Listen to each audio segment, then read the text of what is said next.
Hey, this is Mark Moore, aka Tuxedo Mark, at various places on the internet. It's 3:25 p.m. according to a computer clock on Sunday, February 1st, 2015. And welcome to the first in a series of Sailor Moon review vlogs. I'm already doing reaction videos for Sailor Moon Crystal, but what I've decided to do is to do a reaction video for every episode of the original Sailor Moon anime. All 200 episodes, all of the specials, all of the movies. Why? Well, why not? I mean, I've got the Blu-ray set, Season 1, Part 1, so I decided, hey, if I watch an episode, I'll just get on YouTube and talk about it. And I'll do that for every single episode. Okay. So I just watched episode 1. Now I had watched it online earlier, back when it was on Hulu, when they put it up online. So I've seen the English dub of like the first 4 episodes already, but now I'm watching it on Blu-ray. Okay, I'm going to be watching the English dub. I mean, I'll get around watching the Japanese version eventually, but the English dub is the primary draw on the set. I mean, in addition to looking a lot better and sounding a lot better than the previous set from ADV. So, yeah. Okay, so episode 1. The episode title, I've seen it 3 different ways. Originally, I saw it as the Crybaby Usagi's Magnificent Transformation. TV.com has it as Crybaby Usagi's Magnificent Transformation.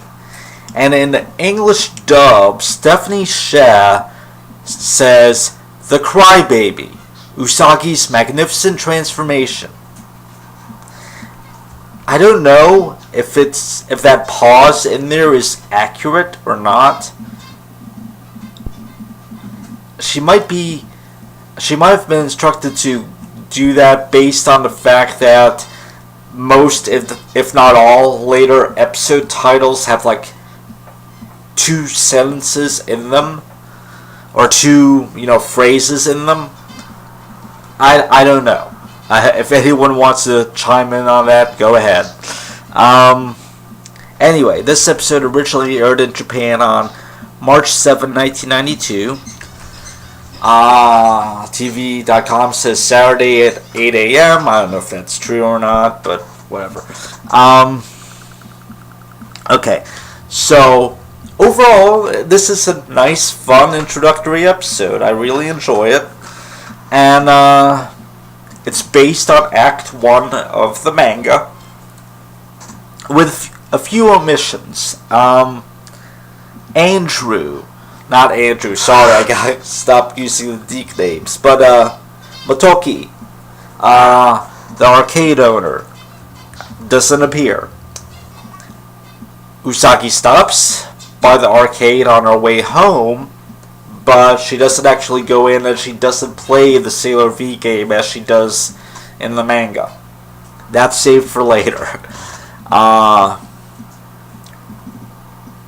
So, yeah, it's, overall, if you've seen the first episode of Sailor Moon Crystal, if you've read the Sailor Moon manga, you pretty much know what to expect here. Obviously, Crystal has better animation, and I know Crystal isn't perfect, I know it's got its animation flaws, but when I go back and watch this episode from, the early 90s, yeah, there are problems. In fact, I've had to pause, rewind, and then advance frame by frame, and I saw, like, spots like when Queen Beryl is doing her hand motion things in front of that floating crystal ball or whatever, it actually disappears for a few frames. Not just one frame, but a few frames. And There's places like in the initial hallway scene in the school, after Miss Haruna appears in the hallway. It's like, how do I describe this? You can see the bottom portion of the previous shot within the first frame or two of the next shot. Sometimes it's really weird. I don't know what the technical term for it is, but it was noticeable. These are probably flaws on the original tapes, or well, not tapes. I guess they would be. It would be film, but I would guess that's the case.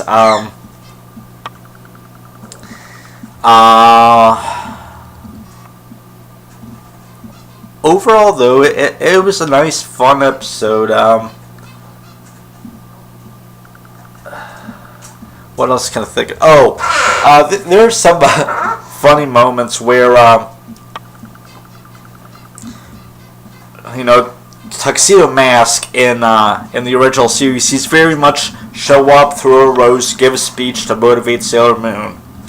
Episode after episode after episode, that's his thing. So, he says, remember, Sailor Moon, crying will not solve your problems. And then crying proceeds to solve her problems. That's very clever. Oh boy. And then Luna tells her to throw her tiara, and Morgan yell, Moon Tiara Boomerang, and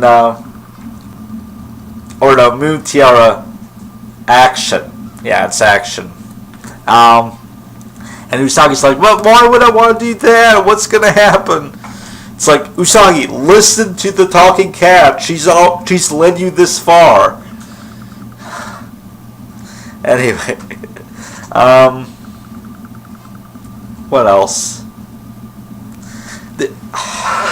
I haven't checked it against the subtitled version, but I think there's a bit of squeamish censorship in the English dub regarding the language, where, like, for instance, Morga says, I will send both you and them to the world of the dead. Yeah. I don't know. But anyway, any other thoughts on this before I move on to the next episode? I think that's about it. It was an enjoyable first episode.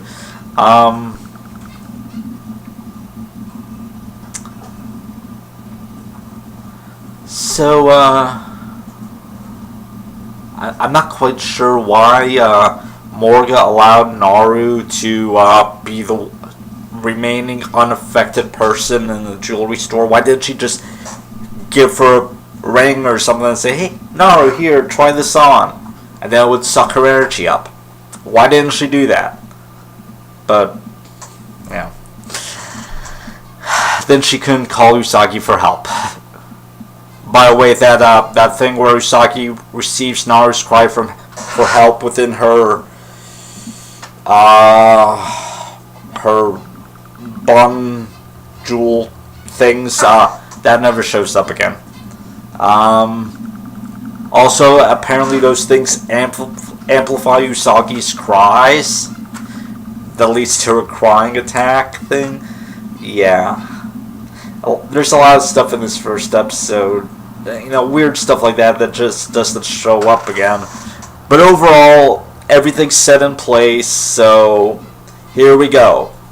Lots of filler to follow. Anyway, see you for the next episode. It's 3:34 p.m. and that's it. Thanks for watching.